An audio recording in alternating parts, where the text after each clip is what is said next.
Hello hi ನಮಸ್ಕಾರ ಸ್ನೇಹಿತರೆ, ನಾನು ನಿಮ್ಮ ಚೈತನ್ಯ. ಎಲ್ಲರೂ ಚೆನ್ನಾಗಿದ್ದೀರಾ ಅಂತ ಭಾವಿಸ್ತಾ ಇವತ್ತಿನ ಈ ವಿಡಿಯೋನ ಶುರು ಮಾಡೋಣ ಬನ್ನಿ. ಈ ಚಳಿಗೆ ಬಿಸಿ ಬಿಸಿಯಾಗಿ ಡ್ರ್ಯಾಗನ್ ಚಿಕನ್ ಮಾಡ್ಕೊಂಡು ತಿಂತಾಯಿದ್ರೆ ತುಂಬ ಟೇಸ್ಟಿಯಾಗಿರುತ್ತೆ. ಅಂಥ ಡ್ರ್ಯಾಗನ್ ಚಿಕನನ್ನು ಕಮ್ಮಿ ಎಣ್ಣೆಯಲ್ಲಿ ಹೇಗೆ ಮಾಡೋದು ನೋಡೋಣ ಬನ್ನಿ. ಇಲ್ಲಿ ನಾನು ಒಂದು ಅರ್ಧ kg ಚಿಕನ್ನ ತೊಗೊಂಡಿದ್ದೀನಿ. ಚೆನ್ನಾಗಿ ವಾಶ್ ಮಾಡಿ ನೀರೆಲ್ಲ ಸೋರಿ ಇಟ್ಕೊಂಡಿರೋ ಅಂಥದ್ದು. ಒಂದು ದಪ್ಪ ಈರುಳ್ಳಿಯನ್ನು ಸಣ್ಣಗೆ ಹೆಚ್ಕೊಂಡಿದ್ದೀನಿ. ಚಿಲ್ಲಿ ಸಾಸು ಮತ್ತು ಟೊಮೊಟೊ ಸಾಸು, ಸೋಯಾ ಸಾಸು ಮೂರನ್ನು ತೊಗೊಂಡಿದ್ದೀನಿ. ಮತ್ತು ಇಲ್ಲಿ ಗರಂ ಮಸಾಲ, ಉಪ್ಪು ಮತ್ತು ಧನಿಯಾ ಪೌಡರು ಮತ್ತು ಕಾರ್ನ್ಫ್ಲೋರು ಒಂದು ಸ್ಪೂನಷ್ಟು ತೊಗೊಂಡಿದ್ದೀನಿ. ಚಿಲ್ಲಿ ಪೌಡರು ಮತ್ತು ಚಿಕನ್ ಮಸಾಲ, ಜೊತೆಗೆ ಒಂದು ಪ್ಯಾಕೆಟ್ ಮ್ಯಾಗಿ ಮ್ಯಾಜಿಕಲ್ ಮಸಾಲ ತೊಗೊಂಡಿದ್ದೀನಿ. ಒಂದೇ ಒಂದು ಹಸಿರು ಮೆಣಸಿನ್ಕಾಯಿನ ಸಣ್ಣಗೆ ಕಟ್ ಮಾಡಿ ಇಟ್ಕೊಂಡಿದ್ದೀನಿ. ಮತ್ತು ನಿಂಬೆಹಣ್ಣು. ಇದು ಕ್ಯಾಪ್ಸಿಕಮ್ಮು ಟೋಟಲಿ ಆಪ್ಷನಲ್ಲು. ಕೊತ್ತಂಬರಿ ಮತ್ತು ಪುದೀನಾನ ಸಣ್ಣದಾಗಿ ಕಟ್ ಮಾಡಿ ಇಟ್ಕೊಂಡಿದ್ದೀನಿ. ಮತ್ತು ಶುಂಠಿ ಬೆಳ್ಳುಳ್ಳಿ ಪೇಸ್ಟು ಇಷ್ಟನ್ನು ತೊಗೊಂಡಿದ್ದೀನಿ ಫ್ರೆಂಡ್ಸ್. ಈಗ ಇದಕ್ಕೆ ನಾನು ಇಲ್ಲಿ ಸ್ವಲ್ಪ ಶುಂಠಿ ಬೆಳ್ಳುಳ್ಳಿ ಪೇಸ್ಟು ಮತ್ತು ಸೋಯಾ ಸಾಸನ್ನ ಹಾಕ್ಕೊಂಡು ಇದನ್ನು ನಾನು ಮ್ಯಾರಿನೇಟ್ ಮಾಡ್ಕೊತಾ ಇದ್ದೀನಿ. ಸ್ವಲ್ಪ ರುಚಿಗೆ ತಕ್ಕಷ್ಟು ಸಾಲ್ಟ್ ಕೂಡ ಆ್ಯಡ್ ಮಾಡಿಕೊಂಡು ಇದನ್ನು ಕೈಯಲ್ಲೇ ಸ್ವಲ್ಪ ಸ್ಮ್ಯಾಶ್ ಮಾಡಿ ಕಲಿಸ್ಕೊತ ನಿಂಬೆಹಣ್ಣನ್ನು ಕೂಡ ಆ್ಯಡ್ ಮಾಡಿಕೊಂಡು ನಾನು ಇಲ್ಲಿ ಕಲಸಿ ಇಟ್ಕೊತಾ ಇದ್ದೀನಿ ಫ್ರೆಂಡ್ಸ್. ಕಮ್ಮಿ ಅಂದರೂ ಒಂದು 2 ಅವರ್ಸು ನಾವು ಮ್ಯಾಗ್ನೇಟ್ ಮಾಡಿ ಇಟ್ಕೊಂಡ್ರೆ ತುಂಬ ಚೆನ್ನಾಗಿ ಬರುತ್ತೆ ಫ್ರೆಂಡ್ಸ್. ಇಲ್ಲ ಅಂದರೆ ನಿಮಗೆ ಟೈಮ್ ಇಲ್ಲ ಅಂದರೆ ಒಂದು ಹಾಫ್ ಆನ್ ಅವರ್ ಆದ್ರೂ ನೀವು ನೆನೆಸಿಟ್ಕೋಬೇಕು. ನಾನು ಇಲ್ಲಿ ಒಂದು ಸ್ಟವನ್ನು ಇಟ್ಕೊಂಡಿದ್ದೀನಿ. ಇದಕ್ಕೆ ನಾನು ಇಲ್ಲಿ 1 ಸ್ಪೂನಷ್ಟು ಎಣ್ಣೆಯನ್ನು ಹಾಕ್ಕೊಂಡಿದ್ದೀನಿ. ನಾನಿಲ್ಲಿ ಕಮ್ಮಿ ಎಣ್ಣೆ ಬಳಸಿ ಮಾಡ್ತಾ ಇರೋದ್ರಿಂದ ಹೀಗೆ ಮಾಡ್ತಾಯಿದ್ದೀನಿ ಫ್ರೆಂಡ್ಸ್. ಇದಕ್ಕೆ ನಾನು ಇಲ್ಲಿ ಕಟ್ ಮಾಡಿರೋಂಥ ಈರುಳ್ಳಿಯನ್ನು ಹಾಕ್ಕೊಂಡಿದ್ದೀನಿ. ಇದನ್ನು ಸ್ವಲ್ಪ ಕಲ್ಲರು ಟ್ರಾನ್ಸ್ಪರೆಂಟ್ ಆಗೋಷ್ಟು ನಾವು ಇದನ್ನು ಈರುಳ್ಳಿಯನ್ನು ಫ್ರೈ ಮಾಡಿಕೊಂಡು ನಂತರ ಇದಕ್ಕೆ ಸ್ವಲ್ಪ ಕರಿಬೇವಿನ ಸೊಪ್ಪು ಮತ್ತು ಕ್ಯಾಪ್ಸಿಕಮ್ಮು ಮತ್ತು ಇರೋವಂಥ ಬೇರೆ ಸೊಪ್ಪುಗಳನ್ನು ಕೂಡ ಆ್ಯಡ್ ಮಾಡಿಕೊಂಡು ನಾನಿಲ್ಲಿ ಚೆನ್ನಾಗಿ ಇದನ್ನು ಬಾಡಿಸ್ಕೊತಾ ಇದ್ದೀನಿ ಫ್ರೆಂಡ್ಸ್. ಕ್ಯಾಪ್ಸಿಕಮ್ ನಿಮಗೆ ಟೋಟಲಿ ಆಪ್ಷನಲ್ಲು, ನೀವು ಬೇಕಿದ್ದರೆ ಹಾಕ್ಕೋಬೋದು, ಇಲ್ಲ ಅಂದರೆ ಇಲ್ಲ. ಬಟ್ ಹಾಕ್ಕೊಂಡ್ರೆ ತುಂಬ ಟೇಸ್ಟ್ ಚೆನ್ನಾಗಿರುತ್ತೆ ಫ್ರೆಂಡ್ಸ್. ಹಾಗಾಗಿ ಹಾಕ್ಕೋತಾ ಇದ್ದೀನಿ. ಸ್ವಲ್ಪ ರುಚಿಗೆ ತಕ್ಕಷ್ಟು ಸಾಲ್ಟನ್ನು ಮಿಕ್ಸ್ ಮಾಡಿಕೊಂಡು ನಾನು ಇದನ್ನು ಸ್ವಲ್ಪ ಚೆನ್ನಾಗಿ ಬಾಡಿಸ್ಕೊತಾ ಇದ್ದೀನಿ ಫ್ರೆಂಡ್ಸ್. ಆ್ಯಕ್ಚುಲಿ ಡ್ರ್ಯಾಗನ್ ಚಿಕನ್ ಬಂದು ನಾವು ಆಯಿಲಲ್ಲಿ ಡೀಪ್ ಫ್ರೈ ಮಾಡಿ ಮಾಡೋದು. ಬಟ್ ಆದರೆ ಈ ರೀತಿ ಒಂದು ಸಲ ಟ್ರೈ ಮಾಡಿ ನೋಡಿ. ಎಣ್ಣೆ ತುಂಬ ಕಮ್ಮಿಯಲ್ಲಿ ಡ್ರ್ಯಾಗನ್ ಚಿಕನ್ ಮಾಡ್ಕೋಬೋದು. ತುಂಬಾ ಟೇಸ್ಟಿಯಾಗೂ ಕೂಡ ಇರುತ್ತೆ. ಮತ್ತು ಹಾಗೆ ಸೈಡ್ ಡಿಶ್ ಅಂತಲೇ ಏನಿಲ್ಲ, ಇಡ್ಲಿ, ಚಪಾತಿ, ದೋಸೆ ಅಥವಾ ರೈಸ್ ಜೊತೆಗೂ ಚೆನ್ನಾಗಿರುತ್ತೆ. ನಾನಿಲ್ಲಿ ಹಸಿರು ಮೆಣಸಿನ್ಕಾಯನ್ನು ಈಗ ಸ್ವಲ್ಪ ಹಾಕ್ಕೋತಾ ಇದ್ದೀನಿ. ನಾನಿಲ್ಲಿ ಒಂದೇ ಒಂದು ಹಸಿರು ಮೆಣಸಿನ್ಕಾಯನ್ನು ಸಣ್ಣಗೆ ಹೆಚ್ಕೊಂಡಿದ್ದೀನಿ. ನೀವು ಖಾರ ತಿನ್ನೋರಾದರೆ ನೀವು ನೋಡಿ ಹಾಕ್ಕೋಬೋದು. ನನ್ನ ಮಕ್ಕಳೆಲ್ಲ ತಿಂತಾರೆ ಅಂತ ಹೇಳಿ ಕಮ್ಮಿಯನ್ನು ಯೂಸ್ ಮಾಡಿದ್ದೀನಿ. ಇದೆಲ್ಲ ಸ್ವಲ್ಪ ಚೆನ್ನಾಗಿ ಕೆಂಪಗಾದಮೇಲೆ ನಾವು ಇದಕ್ಕೆ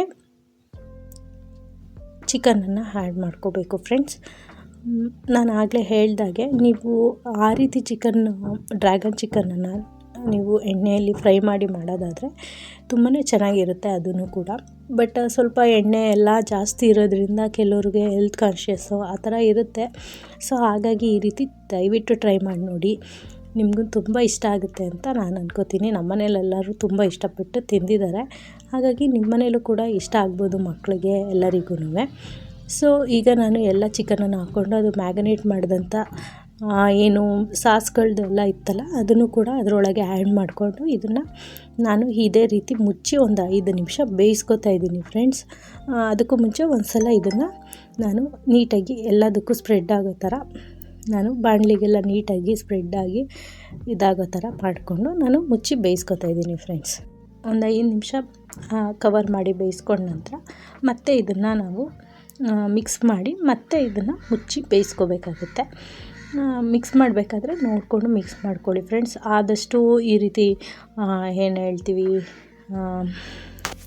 ಚಿಕನ್ನೆಲ್ಲ ಪೀಸ್ ಆಗದಿರೋ ರೀತಿ ನೀಟಾಗಿ ಅದನ್ನು ಮಾಡಿಕೊಂಡು ನೀಟಾಗಿ ಮಾಡ್ಕೊಳ್ಳಿ. ಈ ಥರ ಒಂದು ಸ್ಪೂನ್ ಸಹಾಯದಿಂದ ನೀಟಾಗಿ ಅದನ್ನು ಕವರ್ ಮಾಡಿಕೊಂಡು ಬೇಯಿಸ್ಕೊಳ್ಳಿ ಫ್ರೆಂಡ್ಸ್. ಯಾಕೆಂದರೆ ಆಲ್ರೆಡಿ ನಾವು ಇದನ್ನು 1-2 ಅವರ್ಸ್ ಮ್ಯಾಗ್ನೇಟ್ ಮಾಡಿರೋದ್ರಿಂದ ಚಿಕನ್ ಎಲ್ಲ ಫುಲ್ ಸಾಫ್ಟಾಗಿರುತ್ತೆ. ನಾವು ಅದನ್ನು ಬೇರೆದಕ್ಕೆಲ್ಲ ಗ್ರೇವಿಗೆಲ್ಲ ಯೂಸ್ ಮಾಡೋ ರೀತಿ ಯೂಸ್ ಮಾಡಿದಾಗ ಚಿಕನ್ನೆಲ್ಲ ಮಧ್ಯ ಕಟ್ಟಾಗೋಂಥ ಚಾನ್ಸಸ್ ಇರುತ್ತೆ. ಹಾಗಾಗಿ ಈ ಟೈಮ್ನಲ್ಲಿ ನಾನಿಲ್ಲಿ 1 ಸ್ಪೂನಷ್ಟು ಶುಂಠಿ ಬೆಳ್ಳುಳ್ಳಿ ಪೇಸ್ಟನ್ನು ಆ್ಯಡ್ ಮಾಡ್ಕೊತಾ ಇದ್ದೀನಿ ಫ್ರೆಂಡ್ಸ್. ನಾವು ಆಲ್ರೆಡಿ ಮ್ಯಾರಿನೇಟ್ ಮಾಡಬೇಕಾದ್ರೂ ಕೂಡ ನಾವು 1 ಟೇಬಲ್ ಸ್ಪೂನಷ್ಟು ಜಿಂಜರ್ ಗಾರ್ಲಿಕ್ ಪೇಸ್ಟನ್ನು ಆ್ಯಡ್ ಮಾಡ್ಕೊಂಡಿದ್ದೀವಿ. ಇಲ್ಲೂ ನಾವು 1 ಸ್ಪೂನಷ್ಟು ಆ್ಯಡ್ ಮಾಡ್ಕೊಂಡಿದ್ದೀವಿ. ಇಲ್ಲಿ ನಾನು ಖಾರದ ಪುಡಿ, ಗರಂ ಮಸಾಲ ಏನೇನು ನಾನು ನಿಮಗೆ ಆವಾಗಲೇ ಮಸಾಲ ಐಟಮ್ಸ್ ಎಲ್ಲ ತೋರಿಸ್ದೆ. ಸೊ ಅದನ್ನೆಲ್ಲನೂ ನಾನು ಈಗ ಈ ಟೈಮ್ನಲ್ಲಿ ನಾನು ಆ್ಯಡ್ ಮಾಡ್ಕೊತಾ ಇದ್ದೀನಿ ಫ್ರೆಂಡ್ಸ್. ನೀವೆಲ್ಲ ಖಾರ ತಿನ್ನೋರು, ಜಾಸ್ತಿ ಖಾರ ತಿಂತೀವಿ ಅನ್ನೋರು ನೀವು ಇದನ್ನು ಸ್ವಲ್ಪ ನಿಮ್ಮ ಟೇಸ್ಟಿಗೆ ನೋಡಿಕೊಂಡು ನೀವು ಆ್ಯಡ್ ಮಾಡ್ಕೋಬೋದು ಫ್ರೆಂಡ್ಸ್. ಕೊರಿಯಂಡರ್ ಪೌಡರು ಮತ್ತು ಗರಂ ಮಸಾಲ, ಖಾರದ ಪುಡಿ, ಇದನ್ನು ಎಲ್ಲವನ್ನು ಚಿಕನ್ ಮಸಾಲ ಮತ್ತು ಮ್ಯಾಜಿಕಲ್ ಮಸಾಲ ಇದಿಷ್ಟನ್ನು ಕೂಡ ನಾನು ಇಲ್ಲಿ ಆ್ಯಡ್ ಮಾಡ್ಕೋತಾ ಇದ್ದೀನಿ.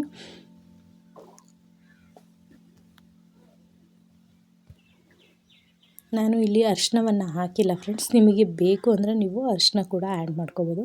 ನಾನು ಈ ಮಸಾಲೆ ಕಲರು ಚೆನ್ನಾಗಿ ಬರುತ್ತೆ ಅಂತ ಹೇಳಿ ನಾನು ಅರಿಶಿನವನ್ನು ಆ್ಯಡ್ ಮಾಡ್ಕೊಂಡಿಲ್ಲ. ಮತ್ತು ಈ ಟೈಮ್ನಲ್ಲಿ ನಾನು ಸಾಸ್ಗಳು ಕೂಡ ಆ್ಯಡ್ ಮಾಡ್ಕೋತಾ ಇದ್ದೀನಿ. ಇಲ್ಲಿ ಸೋಯಾ ಸಾಸು ಮತ್ತು ಇದು ಟೊಮೊಟೊ ಸಾಸ್ಗೆ ನಾನು ಟೊಮೊಟೊ ಸಾಸು ಮತ್ತು ಕೆಚಪ್ ಎರಡನ್ನೂ ಸೇಮ್ ಕ್ವಾಂಟಿಟಿಯಲ್ಲಿ ನಾನು ಮಿಕ್ಸ್ ಮಾಡಿ ಇಟ್ಕೊಂಡಿರೋ ಅಂಥದ್ದು. ಸೊ ಅದನ್ನು ಆ್ಯಡ್ ಮಾಡ್ಕೊಂಡಿದ್ದೀನಿ. 2-2.5 ಸ್ಪೂನ್ 3 ಸ್ಪೂನಷ್ಟು ತೊಗೊಂಡಿದ್ದೀನಿ. ಮತ್ತು ಇದು ಚಿಲ್ಲಿ ಸಾಸು, ಗ್ರೀನ್ ಚಿಲ್ಲಿ ಸಾಸನ್ನೇ ತೊಗೊಂಡಿದ್ದೀನಿ. ರೆಡ್ ಚಿಲ್ಲಿ ಸಾಸ್ ತೊಗೊಂಡಿಲ್ಲ, ನನ್ನ ಹತ್ರ ಇರಲಿಲ್ಲ. ರೆಡ್ ಚಿಲ್ಲಿ ಸಾಸ್ ಇದ್ದರೆ ದಯವಿಟ್ಟು ಖಂಡಿತ ರೆಡ್ ಚಿಲ್ಲಿ ಸಾಸನ್ನು ಯೂಸ್ ಮಾಡಿ, ಅದನ್ನು ಕಲರ್ ಇನ್ನೂ ಚೆನ್ನಾಗಿ ಬರುತ್ತೆ. ಸೊ ಇದಿಷ್ಟನ್ನು ಆ್ಯಡ್ ಮಾಡಿಕೊಂಡು ಇದನ್ನು ಒಂದು ಸಲ ನೀಟಾಗಿ ಮಿಕ್ಸ್ ಮಾಡಿಕೊಂಡು ಮತ್ತೆ ಇದನ್ನು ಒಂದು 10 ನಿಮಿಷ ಬೇಯಿಸ್ಕೊಳ್ಳೋಣ ಫ್ರೆಂಡ್ಸ್.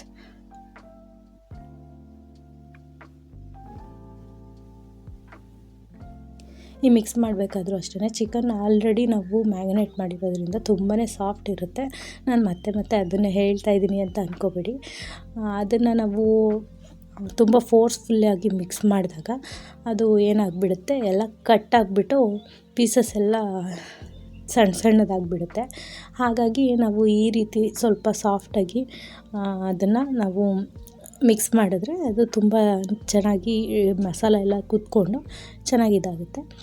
ಈಗ ಇದಕ್ಕೆ ನಾವು ಚಿಕನಿಗೆ ಎಷ್ಟು ಬೇಯೋದಕ್ಕೆ ಬೇಕು ಅನಿಸುತ್ತೋ ಅಷ್ಟು ನೀರನ್ನು ಆ್ಯಡ್ ಮಾಡಿಕೊಂಡ್ರೆ ಸಾಕು. ನೀವು ನೋಡಿಕೊಂಡು ಕನ್ಸಿಸ್ಟೆನ್ಸಿ ಎಷ್ಟು ಬೇಕು ಅನಿಸುತ್ತೆ ಅಷ್ಟು ನೀರನ್ನು ಆ್ಯಡ್ ಮಾಡ್ಕೊಳ್ಳಿ. ನೀವು ರೈಸ್ಗೆ ಅಥವಾ ಬೇರೆ ಏನಕ್ಕಾದರೂ ಬೇಕು ಅಂತ ಅನ್ನೋ ಹಾಗಿದ್ರೆ, ದೋಸೆ, ಚಪಾತಿ, ರೊಟ್ಟಿ ಇದಕ್ಕೆಲ್ಲ ಬೇಕು ಅನ್ನೋ ಹಾಗಿದ್ರೆ ನೀವು ಸ್ವಲ್ಪ ನೀರನ್ನು ಕನ್ಸಿಸ್ಟೆನ್ಸಿ ನೋಡಿಕೊಂಡು ಆ್ಯಡ್ ಮಾಡ್ಕೊಳ್ಳಿ. ಇಲ್ಲ ನಮಗೆ ಡ್ರೈ ಫಾರ್ಮಲ್ಲಿ ಬೇಕು ಅನ್ನೋದಾದರೆ ನೀವು ನೀರೇನು ಹಾಕೋ ಅವಶ್ಯಕತೆ ಇಲ್ಲ. ಸಾಸ್ ಏನು ಹಾಕಿದ್ದೀವಿ ಇದರಲ್ಲೇ ಇದು ಚೆನ್ನಾಗಿ ಕುಕ್ ಆಗುತ್ತೆ ಫ್ರೆಂಡ್ಸ್. ಹಾಗೆಯೇ ಬೇಕಿದ್ರೆ ನೀವು ಕುಕ್ ಮಾಡ್ಕೋಬೋದು. ಇದು ನೀರೆಲ್ಲ ಹಾಕಿದ ನಂತರ ನಾನು ಇದನ್ನು ಹಾಗೆ ಮುಚ್ಚಿ ಒಂದು 1/4 ಗಂಟೆ 20 ನಿಮಿಷ ಬೇಯಿಸ್ಕೊತಾ ಇದ್ದೀನಿ. ನೀವು ನೋಡಿಕೊಂಡು ನಿಮ್ಮ ಕನ್ಸಿಸ್ಟೆನ್ಸಿ ಪ್ರಕಾರ ನೀವು ಕುಕ್ ಮಾಡಿಕೊಂಡ್ರೆ ಆಗುತ್ತೆ ಫ್ರೆಂಡ್ಸ್.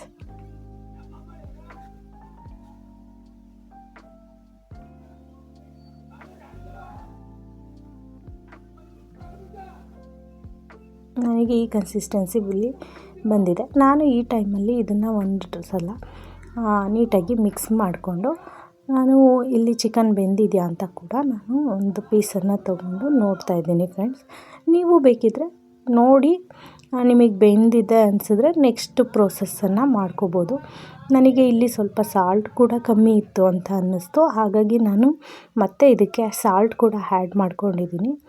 ನೀವು ನೋಡಿಕೊಂಡು ಆ್ಯಡ್ ಮಾಡ್ಕೋಬೋದು ಫ್ರೆಂಡ್ಸ್.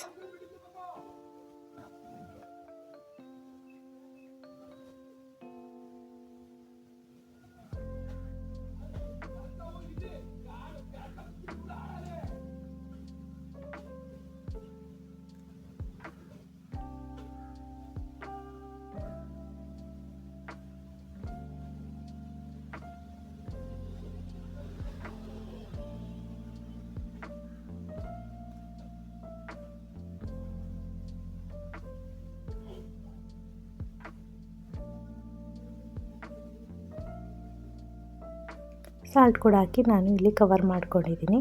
ಮತ್ತು ಒಂದು 5 ಮಿನಿಟ್ಸ್ ಸಾಲ್ಟ್ ಹಾಕಿದ್ಮೇಲೆ ನಾನು ಇಲ್ಲಿ ಗ್ರೇವಿಯನ್ನು ನೋಡ್ಕೋತಾ ಇದ್ದೀನಿ. ನನಗೆ ಥಿಕ್ನೆಸ್ಸು ಸ್ವಲ್ಪ ಜಾಸ್ತಿ ಅಂತ ಅನ್ನಿಸ್ತಾ ಇದೆ. ಹಾಗಾಗಿ ನಾನು ಇಲ್ಲಿ ಕಾರ್ನ್ಫ್ಲವರ್ ಹಿಟ್ಟನ್ನು ನಾನು ಆ್ಯಡ್ ಮಾಡ್ಕೋತಾ ಇದ್ದೀನಿ. ನೀವು ಕಾರ್ನ್ಫ್ಲವರ್ ಹಿಟ್ಟನ್ನ ನೀವು ಡ್ರೈ ಫಾರ್ಮಲ್ಲೇ ಮಾಡ್ಕೊಳ್ಳೋದಾದರೆ ಕಾರ್ನ್ಫ್ಲವರ್ ಹಿಟ್ಟನ್ನು ಸ್ಕಿಪ್ ಮಾಡ್ಬೋದು. ಅಥವಾ ನೀವು ಏನಾದರೂ ವಾಟರ್ ಹಾಕಿ ನಾವು ಬೇಯಿಸಿದ್ದೀವಿ ಮತ್ತು ನಮಗೆ ಡ್ರೈ ಫಾರ್ಮಲ್ಲೇ ಬೇಕು ಅಂದರೆ ಕಾರ್ನ್ಫ್ಲವರ್ ಹಾಕಿದ್ಮೇಲೆ ಸ್ವಲ್ಪ ಒಂದು 10 ನಿಮಿಷ ಕಾಲು ಗಂಟೆ ಬೇಯಿಸ್ಕೊಂಡ್ರೆ ಸಾಕಾಗುತ್ತೆ. ಅದು ತಿಕ್ಕಾಗ್ತಾ ಬರುತ್ತೆ ಗ್ರೇವಿ. ಸೊ ಆ ರೀತಿ ತಿಕ್ಕಾದ್ಮೇಲೆ ನೀವು ನಿಮಗೆ ಯಾವ ಕನ್ಸಿಸ್ಟೆನ್ಸಿ ಬೇಕನ್ಸುತ್ತೆ ಆ ಕನ್ಸಿಸ್ಟೆನ್ಸಿ ನೋಡಿಕೊಂಡು ಇದನ್ನು ನೀವು ಸರ್ವ್ ಮಾಡ್ಕೋಬೋದು ಡಿಶ್ನ. ನನ್ನ ಕನ್ಸಿಸ್ಟೆನ್ಸಿ ಇನ್ನೂ ನನಗೆ ತಿಕ್ಕಾಗಬೇಕಾಗಿತ್ತು, ಹಾಗಾಗಿ ನಾನು ಕಾರ್ನ್ಫ್ಲವರ್ ಹಿಟ್ಟನ್ನು ಹಾಕ್ಕೊಂಡು ಒಂದು 5 to 10 ಮಿನಿಟ್ಸ್ ನಾನು ಮತ್ತೆ ಕುಕ್ ಮಾಡ್ಕೋತಾ ಇದ್ದೀನಿ ಕವರ್ ಮಾಡಿಕೊಂಡು. ನಿಮಗೆ ನೋಡಿಕೊಂಡು ನೀವು ಕೂಡ ಅದನ್ನು ಹಾಗೆ ಮಾಡ್ಕೋಬೋದು ಫ್ರೆಂಡ್ಸ್. ನಿಮಗೆ ಡ್ರೈ ಆಗೇ ಬೇಕು ಅನ್ನೋದಾದರೆ ಕಾರ್ನ್ಫ್ಲವರ್ ಹಿಟ್ಟನ್ನು ದಯವಿಟ್ಟು ಸ್ಕಿಪ್ ಮಾಡಿ. ಸೊ ಅದು ಹಾಗೇ ನಿಮಗೆ ಸಾಸಲ್ಲೇ ಬೇಯುತ್ತೆ ಮತ್ತು ಡ್ರೈ ಫಾರ್ಮಲ್ಲೂ ಕೂಡ ನಿಮಗೆ ಸಿಗುತ್ತೆ. ನನಗೆ ಈ ಕನ್ಸಿಸ್ಟೆನ್ಸಿ ಸಾಕಿದೆ. ನನಗೆ ಚಪಾತಿ ಮತ್ತು ರೈಸಿಗೆ ಬೇಕಾಗಿರೋದ್ರಿಂದ ನಾನು ಈ ಕನ್ಸಿಸ್ಟೆನ್ಸಿಯನ್ನು ನಾನು ಮೇಂಟೈನ್ ಮಾಡ್ಕೊಂಡಿದ್ದೀನಿ ಫ್ರೆಂಡ್ಸ್. ಇದೇ ರೀತಿ ಹೊಸ ರೆಸಿಪಿಯನ್ನು ನಿಮ್ಮ ಜೊತೆ ಶೇರ್ ಮಾಡಬೇಕು ಅಂತ ನಾನು ಅಂದ್ಕೊಂಡಿದ್ದೀನಿ ಫ್ರೆಂಡ್ಸ್. ಆದಷ್ಟು ಶೇರ್ ಮಾಡ್ತೀನಿ. ಇನ್ನು ಯಾರೆಲ್ಲ ನನ್ನ ಚಾನಲ್ನ ಸಬ್ಸ್ಕ್ರೈಬ್ ಆಗಿಲ್ಲ ದಯವಿಟ್ಟು ಸಬ್ಸ್ಕ್ರೈಬ್ ಆಗಿ, ಲೈಕ್ ಮಾಡಿ ಮತ್ತು ನಿಮ್ಮ ಅಭಿಪ್ರಾಯವನ್ನು ಕಮೆಂಟ್ ಬಾಕ್ಸಲ್ಲಿ ದಯವಿಟ್ಟು ತಿಳಿಸಿ ಅಂತ ಹೇಳ್ತಾ ಇವತ್ತಿನ ಈ ವಿಡಿಯೋನ ಮುಗಿಸ್ತಾ ಇದ್ದೀನಿ ಫ್ರೆಂಡ್ಸ್. ನೆಕ್ಸ್ಟ್ ವಿಡಿಯೋದಲ್ಲಿ ಮತ್ತೆ ಇನ್ನೊಂದು ಹೊಸ ರೆಸಿಪಿ ಜೊತೆ ಸಿಗ್ತೀನಿ. ಅಲ್ಲಿವರೆಗೂ ಎಲ್ರಿಗೂ ಥ್ಯಾಂಕ್ ಯು ಸೋ ಮಚ್. ಮತ್ತು ಬಾಯ್, ಧನ್ಯವಾದಗಳು.